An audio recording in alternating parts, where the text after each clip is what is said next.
कहाँ से हो भाई? Sir I am from Samalkha Panipat sir. Samalkha. जी समाल सर। छोटा खान है ना? हाँ जी सर। उसको थोड़ा सा विभाजन कर दे तो समाल मतलब छोटा और खान मतलब खान। तो समालखा। हाँ वही खा। खा खा मतलब नए होता है तो हम कई वर्ड खा जाते हैं मतलब, और धीरे धीरे वो वर्ड हट भी जाते हैं। जी ठीक सर। है ना, आधा अधूरा बोलना शुरू कर देते हैं। पानीपत में है आप। थ्री हाँ जी बैटल्स सर। लड़ी थी। 3 बैटल आपका पानीपत में हुई थी। जी सर। बड़ी ऐतिहासिक भूमि से हैं आप। हाँ जी सर। अच्छा चलो ये बताइए कि पानीपत जो है आपका किसके लिए फेमस है? सर पानीपत को बुनकरों का शहर भी कहा जाता है सर, क्योंकि यहाँ पे जो हैंडलूम की इंडस्ट्रीज है सर वो काफी हैं। तो ये आपका अ, वेबर था। वेबर ने एक सिद्धांत दिया था। जी ठीक है, सर। वेबर के बारे में जानते हो? Weber sir. हाँ, मैक्स वेबर। No sir. नहीं सॉरी सर। सुना? तो वेबर की थ्योरी थी ये, मतलब उसी के आधार पर ये आपका कच्चे माल के आसपास जो है जी। आपका वो इंडस्ट्री स्थापित होनी चाहिए। जो वेट लूज इंडस्ट्री होती है ना, जो जी raw sir. Material weight loose होता है, तो ये जी वेट सर। लूज आपका रॉ मटेरियल है कपास। आप जी इसको सर। दूर ले जाओगे तो इसका वेट लूज होना स्टार्ट हो जाएगा, है ना, सूख जाती है। यस यस तो सर। इसलिए रॉ मटेरियल के आसपास ही इंडस्ट्री डेवलप होती है। जहाँ कपास ज़्यादा होती है तो उसके आसपास ही जहाँ पैदा ज़्यादा होगा वहीं पर जी ये सर। उद्योग लगने स्टार्ट हो जाते हैं। इस तरह सोचा कभी आपने?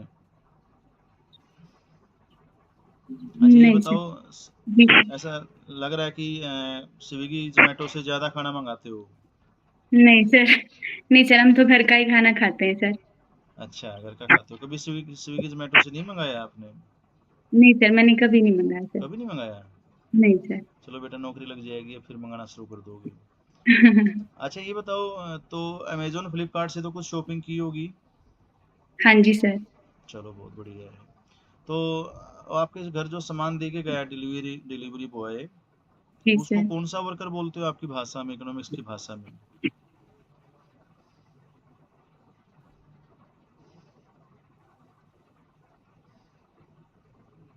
Gig sir worker sorry. होता है बेटा, gig worker.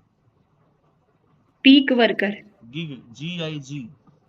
Gig worker, okay हाँ, सर। और इस इकोनॉमी को हम गिग इकोनॉमी बोलते हैं। जी सर, गिग इकोनॉमी। ठीक है। अच्छा ये बताओ मुझे कि श्रिंकफ्लेशन क्या होता है? श्रिंकफ्लेशन इन्फ्लेशन का एक टाइप है, क्या होता है? Stagflation sir. Shrink SHRINK। Shrink inflation sir, sorry मैंने तो नहीं पढ़ा सर ये श्रिंक अच्छा कोई इन्फ्लेशन। बात नहीं। श्रिंक इन्फ्लेशन होता है कि वस्तु की जो प्राइस है वो तो वही रहे सेम जो थे पहले, परंतु जी उसकी जो सर। क्वांटिटी है, अगर 10 बिस्कुट आते हैं तो उसको 7 कर दो, 3 बिस्कुट निकाल दो उसमें से, प्राइस वही रख दो। जी सर, जैसे अभी पार्ले जी का बिस्किट का पैकेट है सर, वो पहले हाँ बिल्कुल बिल्कुल। बड़ा आता था। हाँ बड़ा प्राइस तो आता था। दिया उसका, लेकिन जो क्वांटिटी थी सर वो कम कर दी उन्होंने। बिल्कुल सही कह रहे हो, वो श्रिंक इन्फ्लेशन होता है बेटा। ओके ओके सर, ठीक है ना। Thank you. प्रोटीन इन्फ्लेशन कौन सा होता है? तो कॉमन प्रोटीन। सेंस का पर्सन है, कॉमन सेंस का है, आप सोचोगे तो बता दोगे मतलब। सर वैसे प्रोटीन इन्फ्लेशन, सर मैं श्योर तो नहीं हूँ, बट जैसे जो प्रोटीन से रिलेटेड जो प्रोडक्ट्स हैं उनके हाँ बिल्कुल प्राइसेस। बिल्कुल बिल्कुल बिल्कुल सही कह रहे हो, दाल है अंडा है। देखो जी यही सर। कॉमन सेंस होती है। और आपने कहा ना कि मैं श्योर नहीं हूँ, तो उसमें दौरान हमने क्या करना होता है कि सर मैं वैसे श्योर तो नहीं हूँ, अगर आप कहें तो मैं बताऊं, जी सर। अगर आप ओके सर। परमिशन दें तो मैं बता दूं। ये वर्ड यूज करोगे ना आप, उषा। जी सर। हाँ तो कई बार आपको पुष्पा भी कहते होंगे, उषा पुष्पा मेरी मिसीज है सुषमा, तो मैं उसको कई बार पुष्पा ही बोल देता हूँ।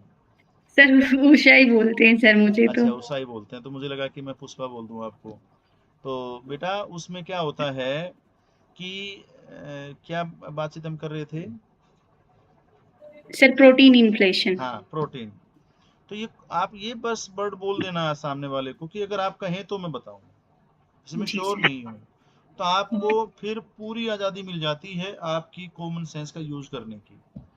Okay sir. और आप अगर थैंक वो बता ले जाते हैं, अगर आप वो बता गए, तो फिर ये यू। समझ लीजिए कि 8 नंबर फिर रखे हुए हैं आपके। Okay sir. ठीक है। Thank you for the guidance sir. हाँ जी हाँ जी, यही आपका जो है श्रिंक इन्फ्लेशन होता है बेटा। Okay sir. ठीक है। अच्छा ये बताओ आप मुझे जी सर। कि गिफिन गुड्स और कम्प्लीमेंट्री गुड्स क्या होती हैं? गिफिन गुड्स से it is the exceptional case of law of demand. Basically जो लॉ ऑफ डिमांड क्या कहता है कि sir there is inverse relationship between price and quantity demanded of the commodity. ठीक है। बट यहाँ पे आके क्या होता है सर गिफिन गुड्स में जो लॉ ऑफ डिमांड है वो फेल हो जाता है सर। तो ये क्या करता है, पॉजिटिव रिलेशनशिप शो अप करता है प्राइस और क्वांटिटी डिमांडेड के बीच में। ठीक है। और कॉम्प्लीमेंट्री गुड्स? कॉम्प्लीमेंट्री गुड्स क्या होती है सर, जहाँ पे एक गुड्स का दूसरी के बिना काम नहीं चल सकता सर।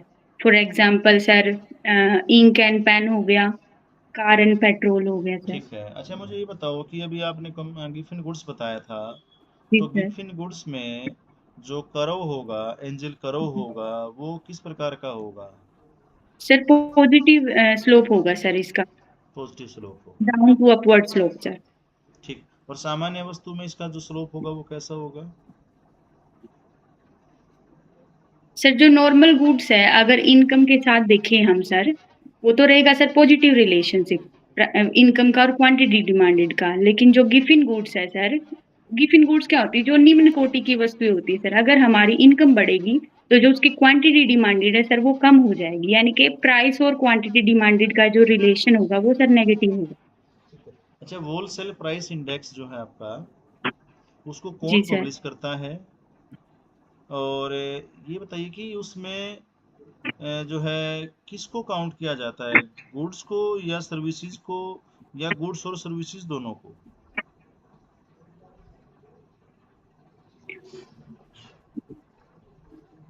सर जो होलसेल प्राइस इंडेक्स है सर, मेनली जो होलसेल के जो प्रोडक्ट्स हैं उनको मेजर के लिए यूज करते हैं सर हम नहीं वो तो होलसेल मैंने प्राइस। आपसे बता ही दिया था, वो तो वर्ड में ही जी सर। शामिल है होलसेल।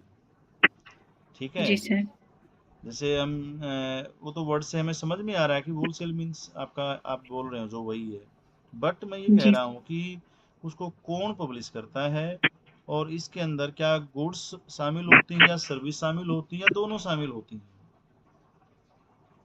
सर सॉरी सर, मुझे सर मैं रिकॉल नहीं कर पा रही हूँ सर। ठीक है, देखना एक बार जा करके, इसको दोनों शामिल होती हैं, ध्यान रखना इसमें। ठीक लिख है लो सर। कि गुड्स और सर्विसेज दोनों शामिल होती हैं इसमें होलसेल प्राइस इंडेक्स में। और ऑफिस ऑफ इकोनॉमिक एडवाइजर जो होता है ये इसको पब्लिश करता है। सर मैंने अभी जैसे आपको सही बता रही हूँ सर, मेरा थोड़ा सा रहता है अभी जो सिलेबस है ना, अभी जैसे एग्जाम पॉइंट ऑफ से किया था सर मैंने, बट इतना डीपली नहीं किया, तो अभी कोई थोड़ा सा रहता है सर कोई मेरा। बात नहीं बेटा, हो जाएगा धीरे धीरे, कोई दिक्कत नहीं है। क्या क्वालिफिकेशन है मैडम आपकी? Sir I have done 12th standard